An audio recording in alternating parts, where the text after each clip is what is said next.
So just like every week, we're going to kick it off with the leaderboards, and I'm going to let Chuck share some thoughts with you guys, some things that have been on our minds that timing-wise I feel like is very important. But before we kick off, as usual, we're going to start with the numbers. This is everyone that went out and submitted business last week. Kim Crosby, $611. Brandon Neshta, $1,075. Elvis, my man Elvis, $1,500 of premium submitted last week. George Ramel, $2,304. Luis Maud, $2,424. Dean Hong, $2,434. Beat Luis by only $10 there. We got another runner here, Mr. Jason Tyner, $2,710, and Brad, you barely got him, $2,712 for Brad Schmidt. Good week, guys. Melanie Martinez, $3,158 of premium last week. Mackenzie Lewis, $3,288. Miss Jennifer Vickers, great week, Jen, $4,172 of premium last week. Mr. Rob Zoba just was on the live action link with you, Rob, $4,551. Mr. Christian Dean, $4,695. And what looks like to be our next sales manager promotion, Mr. Manny Fresh, as Jared calls him. Manuel, great week this week, last week, $5,442. And last month you hit your first qualification for sales manager, so congrats, Manny. Mr. Paul Picaro, $7,346 of premium. And the top three goes as number 3, Mr. Brandon Kent, with $9,480 last week. Number 2 spot goes to Christian Pounder, $13,733 of premium. Great week, Christian. And as is fitting, number 1 is our guest this week. We're going to be talking to Mr. Chuck Knox, who led the leaderboard last week for $17,628. Chuck's no stranger to the leaderboard. Chuck, am I coming through clear? Can you hear me, my friend? I got you, man. Great week last week. Congrats to everyone that went out and made it happen. I'm going to talk about Project Sales Manager tonight. I know a lot of us have partnered together. That's kind of the first metric, that we've been partnered together, a project to work on. So, who better than to talk to this about than Chuck? We've seen Chuck. I remember when Chuck first hit sales manager and regional manager, and, he's got a lot of exciting things going on in his team, and he's growing right now. Chuck, here's some things I was thinking about, my friend, and you can kind of take it away from there. But, as we've been talking the past couple of weeks and planning out the different cities that we're going to hit, the two biggest hindrances of people, the people that pull this off and the people that don't, right? Number 1, the biggest obstacle is always the telephone. The telephone, if you haven't made calls before, you're scared of it, but this is a cash flow first mindset business. Like, build your business, but you have to be cash flowing. We don't build this business on debt. You have to be cash flowing and scaling and expanding. So, we'll spend plenty of weeks and have spent a lot of time talking about phone scripts and booking appointments, because that's where it all starts, on your ability to create personal cash flow and control your cash flow. But number 2 is there's this thing that happens a lot of times, and the more conference calls and videos you listen to, anytime someone says, hey, what was your biggest mistake, or if you could change something, what would you do? You'll see a common denominator of people that, wish they would have started developing their business faster. So I would say number 2 is like that notion of waiting to create that system-driven, passive income that comes from building a business. Whether that's usually just that first 2 or 3 man team and hitting sales manager and starting to get that bonus. Starting to get that system-driven income from our marketing partners that pay bonuses and spreads on blocks of businesses you create. That really gives you the cash flow while starting to be able to make a few more mistakes, and cover your lead cost and really hit the ground running. So, Chuck, those are some things that we're gonna wanted to talk about. There's generally like plenty of people we've seen come and go, right? And be clear, there's this thought process that I want to address. And generally, hey, these are the people that either change the way they think or they find something else to do pretty quickly, right?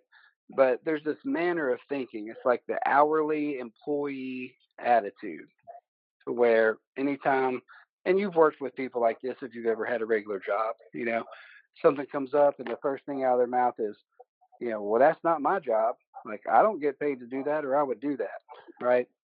It's almost like they think when someone shows up and tells me they're going to pay me $1 million or $250,000 a year, then I'll do that work. Then I'll do it. But that's not how it. It's not how it works, unfortunately. We've all experienced that feeling of being passed up, whether it's a promotion at a job or a raise, or maybe an opportunity that whenever it came, when opportunity appeared for you, you weren't in position to take advantage of it. And that's what a lot of what we want to spend a lot of time over the next few weeks, in first quarter, talking about is getting your how to get in position to do that. Because the thing about our system here, it is and it always has been just a very level playing field. We all have the same opportunity, and the opportunity is every day when we wake up and roll out of bed, we've got a chance to raise our value, right? And we get paid directly based on our value. So who pays us? Well, the insurance companies, 20 different insurance companies, A-rated insurance carriers we handle, field underwriting and distribution for. That's who pays our paychecks. But what they pay us based on our value. And our value to them is strictly the amount of business we can create. Like, they've been in business for 100+ years. These are billion-dollar A-rated companies. They don't need our help for a lot, right? They know who to cover, and height and weight and how long since diabetic or your last heart attack. Like, they know all of that. They don't need our help with very much. But luckily for us, what they're not good at is distribution, getting their product from their headquarters, in Omaha, Nebraska, or New York City, out to, in my case, County Road 412, Etowah, Tennessee, or wherever you live. So it's the ability to create that distribution. That's our value. But that's what we want to make sure you understand, because that's what you're going to get paid for. And that's what we're going to spend some time talking about. How you can leverage these next couple weeks of quote unquote downtime. Like, right now, it's still Hail Mary. You got a few days left, do everything that you can. But we really want to encourage you to spend some of this downtime, if you will, between Christmas and New Year's. Lock yourself in a closet somewhere, get a notebook, like really get specific about what you want to accomplish and create a plan to do it. So, Chuck, I know you and I have been, buddy, me and you have been doing a lot of that, right? And we announced last week that the big event is in March, Atlanta, March 20th, March 21st. This is everyone's first chance to have something to leverage, to get their new agents and to get their their teams in front of Barry Clarkson and the masters of our industry, to learn directly from them. So, I mean, when you mentioned the first conference you went to, last week when we were talking, and the impact that had on you. Did you bring anybody there? Was that your first one new on and you were by yourself? Or maybe talk about, any times that you've been able to leverage the machine, if you will. Yeah, man. So, that first conference, I went solo, but I remember we had a training in Orlando. And I remember that was the first opportunity that I was able to bring a few agents that I was working with along with me and be able to share that opportunity and that ability to get in front of the Jared Ewings, the Eric Bowlings, top producers, and every time that you're able to get around people that are just doing it at a high level, or just doing it better than you, right, than where you're at right now, right? So, like, if you're a new producer and you aspire to be a sales manager, you'll have those sales managers around that had just hit that, that were in the trenches, that had built up that sales manager position. And listen, sales manager is a huge position. If you do the math out on it, that's $100,000 a year position with overrides and bonuses, well over $100,000 a year. So for a lot of the new producers that are on here, being able to go to that meeting in Atlanta, I think is paramount for your development in this business, because it all starts from those meetings and being around people that are doing it.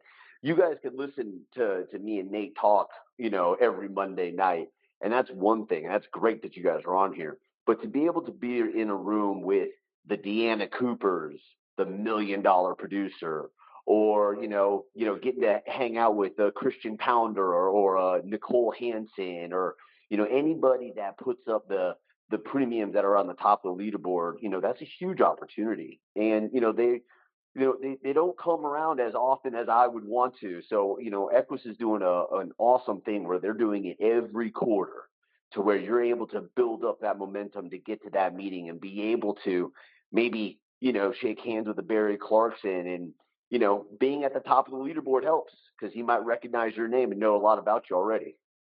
And that's an awesome feeling right there. Absolutely, which is another reason, Chuck and I have partnered and, committed to ourselves. We're holding each other accountable on a couple projects we're working on. One being, the opportunity for you all to leverage the boot camps that we're going to be launching, and help you funnel people into this event. I can show you line graphs. Like, I remember 2016, whenever I was just first going to an event, rolled in as sales manager, had 3 or 4 buddies with me. Chuck, we left that event, dude, and over the next 90 days, me and 3 buddies that, all we knew about insurance was we didn't have any and probably should get some, right? Leave with the training from that event. And me and my 3 buddies, but they had very little experience. We put up $300,000 of submitted volume the following 90 days. I can show you line graphs of why that's important. It's the companies pay us for distribution. That's it. You know, and there's different cycles in business, and you guys have heard me talk about this a lot. But we're entering that cycle of growth and expansion, and like, you're going to experience one of these things, and I'll go ahead and tell you, you're going to have a first row seat at all, right? Whether you're either going to see people that you feel like are less skilled than you, you're going to see them completely change their financial realities, completely change their reality for their families, and their lifestyles. Or, hey, you'll close your eyes and quit, maybe to avoid some kind of personal failure to yourself. Maybe you'll quit early. That way you don't have to stomach it. But one of the two is going to happen. You're going to see other people pulling this thing off, and slash or you can do both of those things and still pull it off if you move quick. But or you'll be someone that experiences it firsthand and and gets that feeling of victory that is lying over behind all the obstacles. You know, I mean, you do that by leveraging our system, right? The resources of the leads, the training, the technology, everything that our partners have invested in for us, and leveraging that system and these meetings and everything to build a block of business. If you have a pen, I want to give you some numbers. You might probably already know these numbers, but I'll be conservative on average annual premium per application that we write. I can tell you real numbers for me and my team last year, 2023, average premium per application, per family we help, the premium they paid per policy comes out to be $1,264. So that's $1,200, right? The last 90 days, we're running about $1,300 of annual premium per app. I call the average to be conservative. Like, I don't mind being wrong, but I like to be wrong in the direction where we make more money than we thought, right? So I always call the average annual premium per application $1,100 of premium. So they pay 90 something bucks a month. Over the course of the year, they're going to pay for the coverage that they designed. They'll pay $1,100 to the insurance companies, and based on your contract rate, 70, 75, 80, 85, 90, 120, whatever your contract rate is, that's what the insurance company pays you, your percentage of that $1,100 per application. Hopefully that makes sense. Now here's another metric that you might not know unless you've been focused on building a business. Per individual weekly writing agent, whether they write 1 or 10 applications per week, average per individual licensed agent on your team or across the nation, they write 2.9 applications per week per writer. So 3 apps per week. If it's $3,300, that's $3,300 a week. Hopefully that makes sense. So that's about, we'll be even more conservative and say, so on average, per writing agent you have on your team, they'll do about 8,000 of paid business. What I'm getting at is, I want you to understand those numbers, because if we partner together and you get some people at these meetings and we train them up and we even help close their first deals, book appointment, right? It doesn't take a whole lot to build a block of business of, say, like $30,000. That's 30 applications a week being written. Call it, if you got 5 some-timers or 10 part-timers, whatever, if on average people write 3 applications a week, there's 4 weeks in a month. So chalk it up however you want. I'm talking about not an army, but 3, 4, 5 people, writing business every now and then. But $30,000 of volume. If you have a 20% spread on $30,000 block of business, that's $6,000 a month of income. So that changes things for a lot of people. It sure changed things for me whenever I first, experienced that. That's the thing that we want to, that's the result that we're trying to create. Right? So, Chuck, if I'm new and you're my manager and I'm working with you on this project, what are some things that I can do?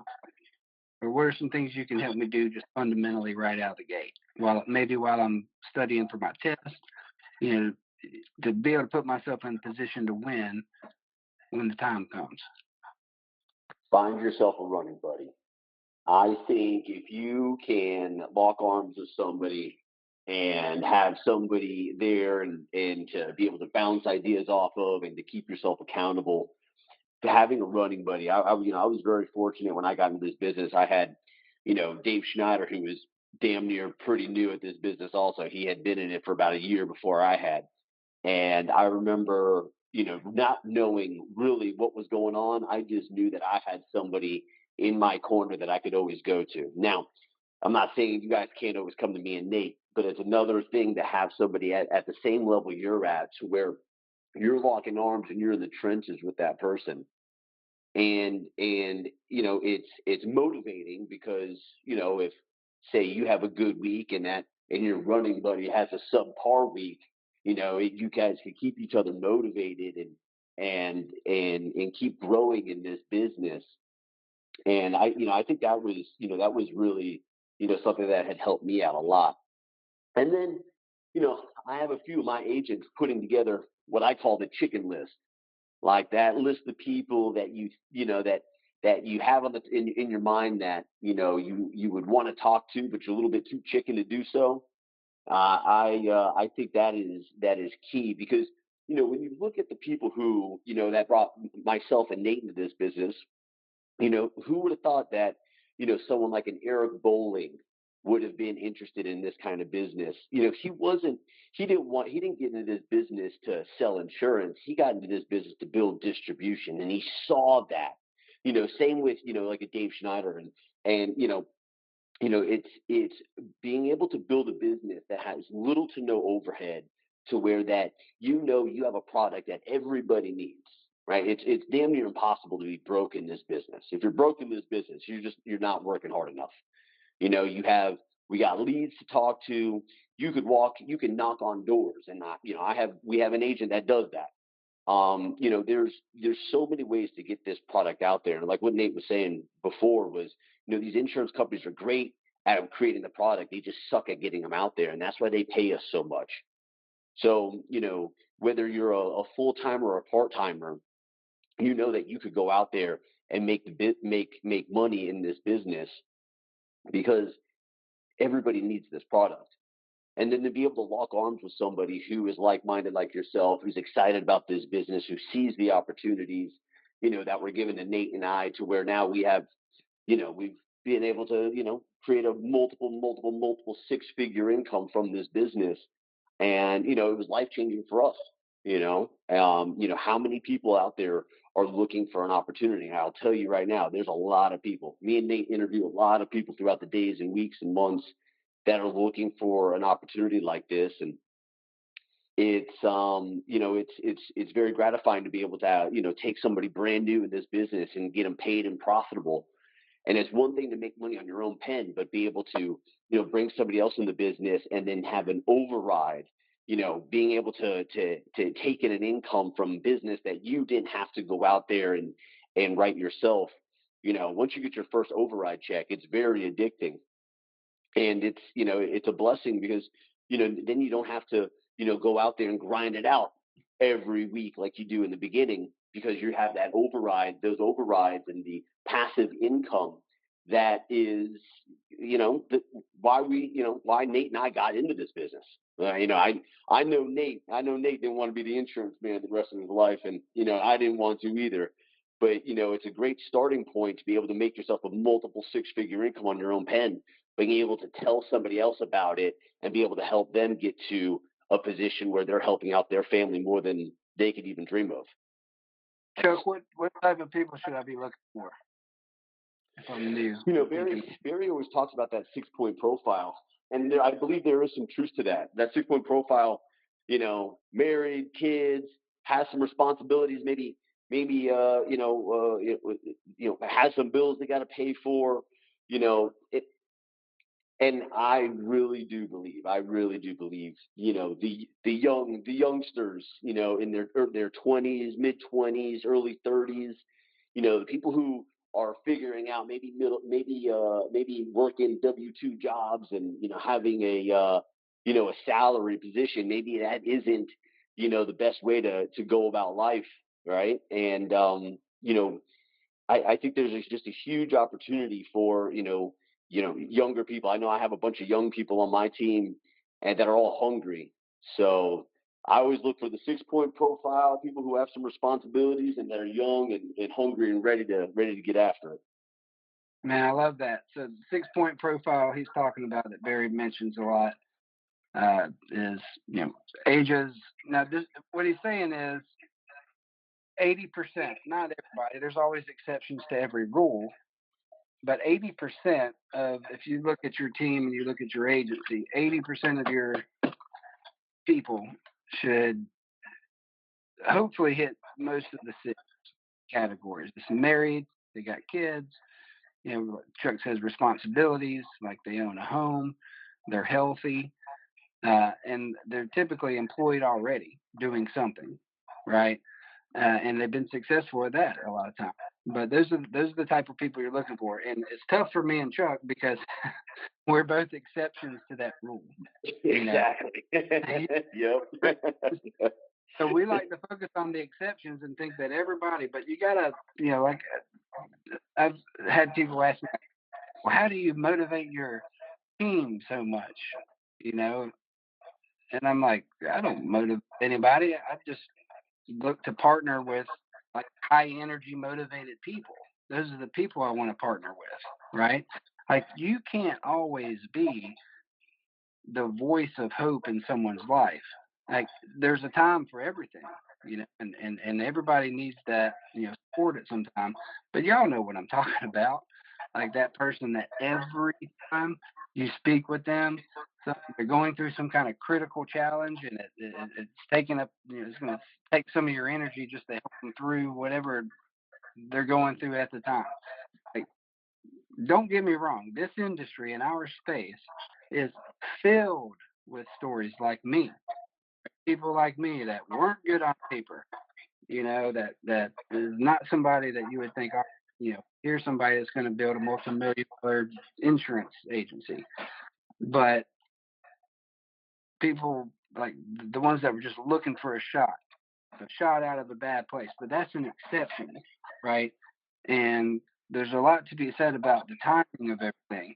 Like we're having to move fast right now because we're entering a cycle. So like Chuck and I are both very hyper focused on who the next five is going to be. I'm looking to partner with handful, call it 5, 6, 7. Start with to accomplish this project, the sales manager, and then expand from there. But if this is somebody that doesn't understand business, and can't go a couple months without a paycheck to get good at something, well then hey, most people need to start part time, you know, and then maybe hey, this person, not to say they're not a good fit, but the timing's not right. Well, maybe we need to partner with one of our, put them over to one of our up and coming, sales managers, like a lot of people on the call, you know, to start off part time and control their cash flow and then scale from there. But it's not the big that eat the small; it's the fast that eat the slow. Like a lot of people get slowed down, Chuck. Like Yep, they 100%, slow down. man, They're always 100%. trying to find the best way or the best solution before they act. Meanwhile, that's who gets passed, right? Like flow first, right? Cash flow first. If you're looking at the business, yes, cash flow first. You need to create cash flow for yourself, but not at the expense of not building your foundation. Because you only have one chance to write the beginning of your story. And if the name of the game is creating volume fast, and helping people get paycheck and get paid and move, you got to do that, right? And you can only write that beginning story once. So setting that example of going out, getting your name on the board, getting some paychecks coming in, getting some deposits coming in ASAP, but not at the cost of neglecting your business as well. Not if you got somebody that it will help you. Not if you have upcoming meetings to filter people into and let the machine train them for you, right? The name of the game is your job is to expose people to the machine. This is happening. Interest rates are coming down. Expansion is going to be happening either way, with or without me or Chuck or you, right? So just know that, know that, and as best as you can, continue thinking about how to put yourself in position to take advantage of opportunities when they come. These meetings that are coming up, those are opportunities. Who do you know in Fort Lauderdale? Who do you know in Orlando, Nashville, Atlanta, Birmingham? These are all places we're going to be. These are all places that you can, leverage Chuck and I to get in front of people and help them, book an appointment, write their first app, everything. So, didn't want to keep everybody too long. Christmas is coming. I know we only got a few days left, but there is this down period of time between Christmas and New Year's that a lot of people, hey, you need to take some time off, shut your brain off, spend time with your family. But there's seasons for everything. And I've had Christmases both ways where I've been running appointments on Christmas Eve trying to change my situation. The only thing that mattered in my life is, can I gain momentum in my business or not? If that's the season you're in, that's the season you're in. But either way, I really encourage you to, you know, shut off the noise, get somewhere quiet, get a notebook out, and really have a plan and go big. This next year, figure out what your income goal is, what your title goal is, what level you're trying to hit, what promotions you're trying to get, what bonuses you're trying to get. In the first quarter, and start the first 90 days of 2025 like your ass is on fire. You know, there'll be a lot of things come out of the first meeting going into second, third quarter, and everything's going to be very exciting and good. But you can get ahead of that and have seeds already planted to get in front of it. You'll see. Call me in April. But Chuck, what do you have? I want to let you piggyback off of anything you feel like you want to add, buddy, and close this out. Okay. No, perfect. Thank you. Yeah, I mean, Nate, I love this time of year. This time of year, I always reflect on the year past, the good, the bad, the ugly, the things that I did good at, the things that I want to change. And this is really where I start to put, pencil to paper and really start planning out the following year. And, I'm excited to where we're going. I'm excited that how the year has ended.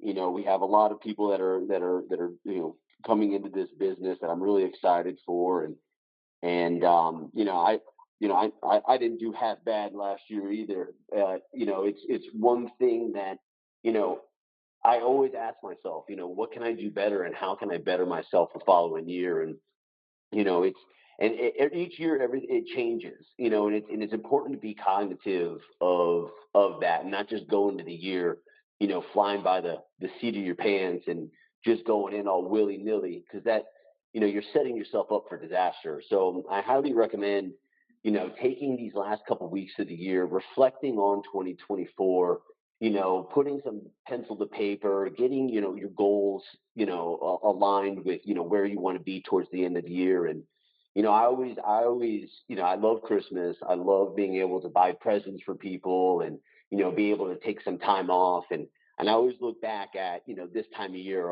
how well my year had gone, because it's this time of year is supposed to be fun. We're not supposed to be stressed out, and it's all based off of what we did the following year up until this point. And just remember, listen, if you're not where you want to be this year, remember how this feels, and put some pen to paper. Figure out what you want your next year to look like, your next Christmas to look like for yourself.